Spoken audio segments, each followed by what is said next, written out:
Praise God. Hallelujah. Glorify your name, Jesus Christ, King of Israel. Oh, hallelujah. Glorify your name, Jesus Christ. Hallelujah. Salamat sa Panginoon sa binibigay niyang kaalaman at karunungan sa mga pahiwatig at mga babala na ibinibigay niya sa kanyang mga lingkod na hinirang na mga totoong Israel of God. Hallelujah. Purihin ka, Ama.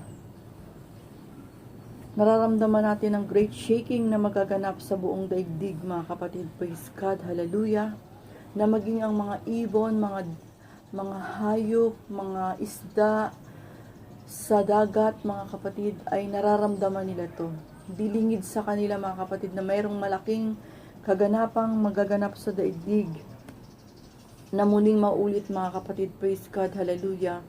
Sapagkat hindi sila naging sensitibo sa Panginoon. Hindi sila naging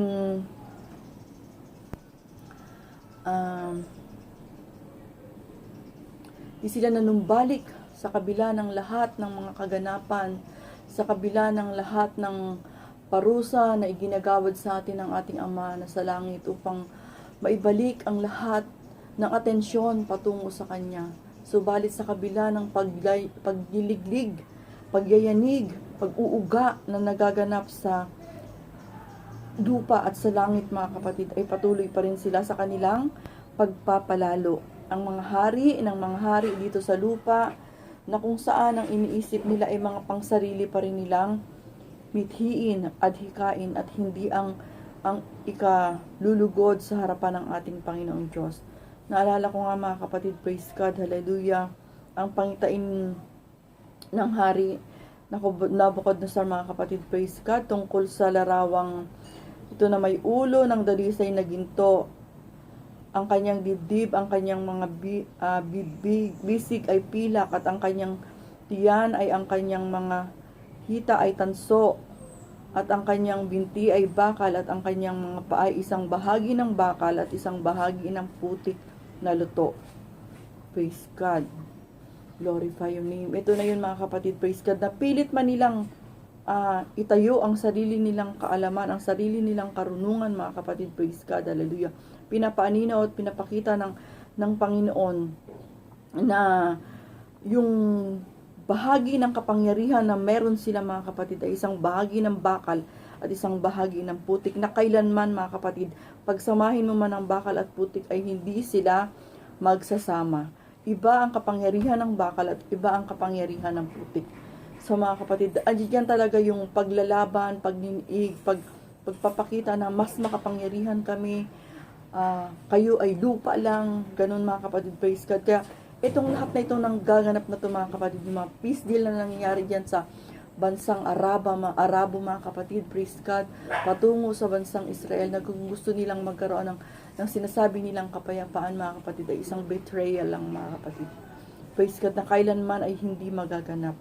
Merong mga agenda sa likod na ito, mga kapatid, na unti-unti na makikita natin, mga kapatid, kung ano ang magiging epekto na ito, mga kapatid, sapagkat matagal ng panahon ang sinumpa ng Panginoon ng bansang Israel, mga kapatid, at hindi natin pwedeng baguhin ang propesya, mga kapatid, praise God, hallelujah, na sinumpa ng Panginoon ang bansang Israel, mga kapatid, praise God, hallelujah, na kailanman ay hindi sila magiging isang nasyon, mga kapatid, praise God, hallelujah.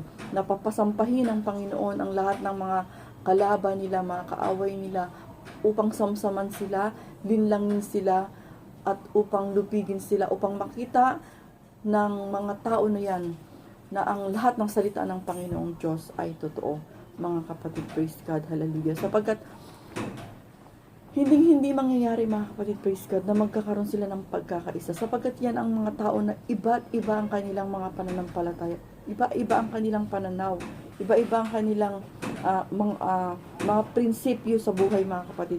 Kung ano man ang nasa likod ng bagay na to, mga kapatid, praise God, hallelujah, ay lingid sa kanila, mga kapatid, praise God, ay gumagawa at kumikilos din ang Panginoong Diyos upang hindi matuloy ang kanilang mga plano, mga kapatid, sapagkat Walang kapayapaan sa gitna nila, mga kapatid, hanggat hindi nila ibinabalik ang lahat ng papuri at pagsamba at pagkilala sa Diyos ng Israel, sa Diyos ng langit, mga kapatid. Kaya ang sinasabi dito, mga kapatid, ang mga paghahanda ng puso, Proverbs 2, mga kapatid, Proverbs 16, ang mga paghahanda ng puso ay ukol sa tao, ngunit ang sagot ng dila ay mula sa Panginoon. Kailangan lagi nilang hinihingi, lagi nilang ipinagdarasal o namamagitan ang Panginoong Diyos ng Israel sa kanilang kalagitnaan kung ang lahat ng kanilang mga plano ay matutupad, kung ipaprosper ng Lord ang lahat ng kanilang mga ninanais, mga kapatid. Sapagkat hindi nila alam na sa kabila ng kanilang mga ginagawa, mga kapatid, ay may mga taong makikinabang lang. May mga tao na palihim na nag-iintay ng kanilang kagibaan upang masamsaman sila, mga kapatid. Upang makuha kung ano yung mga bagay na meron sila na pinagkakaisahan lamang sila, mga kapatid. Ang sabi dito, mga kapatid, ang mga paghahanda ng puso ay ukol sa tao, ngunit ang sagot ng dila ay mula sa Panginoon. Ang lahat ng mga lakad ng tao ay malinis sa harapan ng kanyang sariling mga mata, ngunit tinitimbang ng Panginoon ang mga diwa. Iukol sa Panginoon ang inyong mga gawa at ang inyong mga panukala ay matatatag. Ginawa ng Panginoon ang bawat isa ukol sa kanyang sariling wakas, oo, pati ang masama na ukol sa kasamaan. Bawat palalo sa puso ay kasuklam-suklam sa Panginoon. Bagamat maghawakan sa kamay ay walang pagsalang parusahan.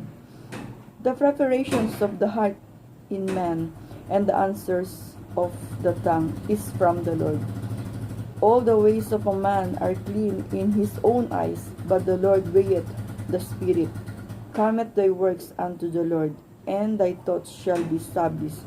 The Lord hath made all things for himself, yea, even the wicked for the days of evil. Every one that is proud in heart is an abomination to the Lord. Though hands join hands, he shall not be unpunished. Praise God. Hallelujah. Oh, glorify your name, Jesus Christ, King of New Israel. Hallelujah. Malinaw na malinaw dito, mga kapatid. Praise God. Sinabi ng Panginoon sa Ezekiel 38. Therefore the sons of man prophesy, say unto God, so saith the Lord God, in the day when my people of Israel dwelleth safely, shalt thou not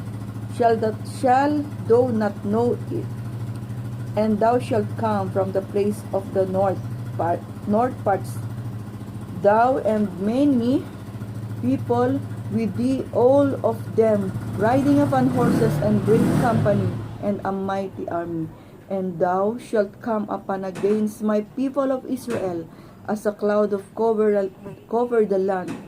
It shall be in the latter day, and I will bring thee against my land, that the heathen may know me, when I shall be sanctified in thee, O Gog, before their eyes. Thus saith the Lord God, art thou of whom I have spoken in old times by my servants the prophets of Israel, which prophesied in those days many years that I would bring thee against them. And it shall come to pass that the same time when Gog shall come against the lands of Israel, saith the Lord, that my fury shall come upon my face, for in my jealousy and in the fire of my wrath have I spoken. Surely in that day there shall be a great shaking in the lands of Israel, so that the fishes of the sea, and the fowls of the heaven, and the beasts of the field, and creeping things that creep upon the earth, and all the men that are upon the face of the earth, shall shake at my presence. Praise God. And the mountains shall be thrown down, and the sheep faces shall fall, and every wall shall fall to the ground. And I will call for the swords against him throughout all my mountains, saith the Lord God. Every man's sword shall be against his brother. Praise you, God. Hallelujah. And I will plead against him with pestilence, and with blood, and I will rain upon him, and upon him bands, and upon my many people that are with him, and overflowing rains, and great hailstones, fire, brimstones. Thus will I magnify myself, and sanctify myself, and I will be known in the eyes of many nations, and they shall know that I am the Lord. Oh, hallelujah, glorify your name. Ito yung mga bagay na hindi nila alam at hindi nila alintana, mga kapatid, na ang salita ng Panginoong Diyos at kailanman ay hindi magbabago, mga kapatid. Yan sabi nga doon, means not is lax concerning to His promises. Kung ano yung mga sinalita niya, surely the word that I have spoken shall be done, sabi ng Panginoon. At hindi na magtatagal at hindi na magluluwat. Makikita ng lahat ng tao kung paano ang galit ng Panginoon sa lahat ng mga bansa na yan, na nagkakaisa sila ng ayon sa kanilang sariling mga puso. Ngunit hindi pa rin nila ibinibigay, hindi nila hinihingi ang presence ng Panginoon. Hindi nila nirerespeto na ang Panginoong Diyos ang dapat na siyang manaig sa gitna nila. Na kung wala ang kapangyarihan ng Panginoon, na kung wala ang gabay ng Diyos ng Israel, kailanman hindi mananaig ang kanilang mga plano. Bagkos ang plano ng Diyos ang siyang mananaig. Ganito ang sabi ng Panginoon Diyos, ikaw baga, yaong aking sinalita sa una, sa pamamagitan ng aking mga lingkod na mga propeta ng Israel, na nagsisipang hula ng mga araw na iyon na tungkol sa malaong panahon na aking dadalhin laban sa kanila. At mangyayari sa araw na iyon pagkasigog ay pararoon sa kanila sa lupain ng Israel. Sabi ng Panginoong Diyos na aking kapusukan ay sasampa sa aking mga butas ng ilong, sapagkat aking panibugho at sinagbo ng aking pot ay magsasalita ako. Tunay na ang araw na iyon ay magkakaroon ng malaking pamiminig sa Israel, na ano pa ng mga isda at ang mga hulog, ibon sa impapawid at ang mga hayop sa parang, lahat na nagsiusad sa bagay nagsiusad sa ibabaw ng lupa, lahat ng tao na sa ibabaw ng lupa ay magsisipanginig sa aking harapan, at ang mga bundok na maguguho at ang matarik na dako ay mabababa, at ang bawat kuta ay mga babagsak sa lupa. At aking tatawagin ang lahat ng aking mga bundok sa tabak ng laban sa kanya, sabi ng Panginoong Diyos, ang tabak ng bawat lalaki maging laban sa kanyang kapatid.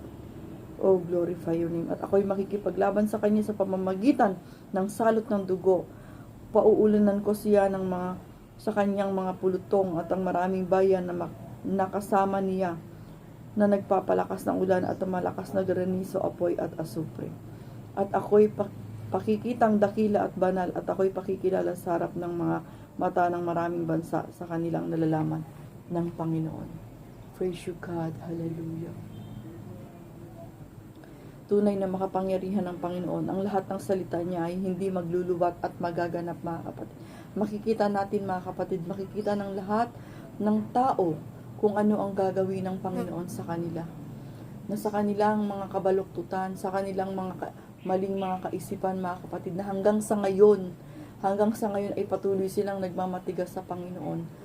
Na hindi nila inalintana, mga kapatid, na ang lahat ng kaganapang nagaganap sa daigdig dito ay panawagan ng Panginoong Diyos upang manumbalik sila sa Panginoon, bigyan nila ng respeto ang Panginoong Diyos, alamin nila sa Panginoon kung kalooban ba ng Panginoon ang lahat ng kanilang ginagawa, at huwag silang magtitiwala sa mga tao, mga kapatid, sa bisig ng tao, na pinagsasamantalahan lamang sila, na inaayos sila ng isang tao, mga kapatid, praise God, na kailanman ay hindi magiging Diyos, mga kapatid.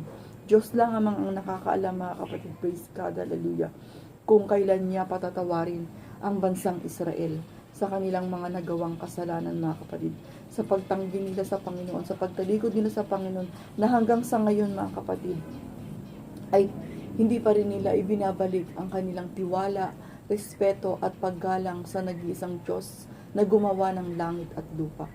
Praise you, God, hallelujah. Kaya abangan natin, mga kapatid, praise God, hallelujah, habang nililiglig ng Panginoon ang daigdig, mga kapatid, ang sabi ng Panginoon, this is the day that the Lord hath made. We will rejoice and be glad in it. Magalak tayo, mga kapatid, huwag tayong mga lupaypay, kahit anuman ang marinig natin at mabalitaan natin mga kaganapan na yan.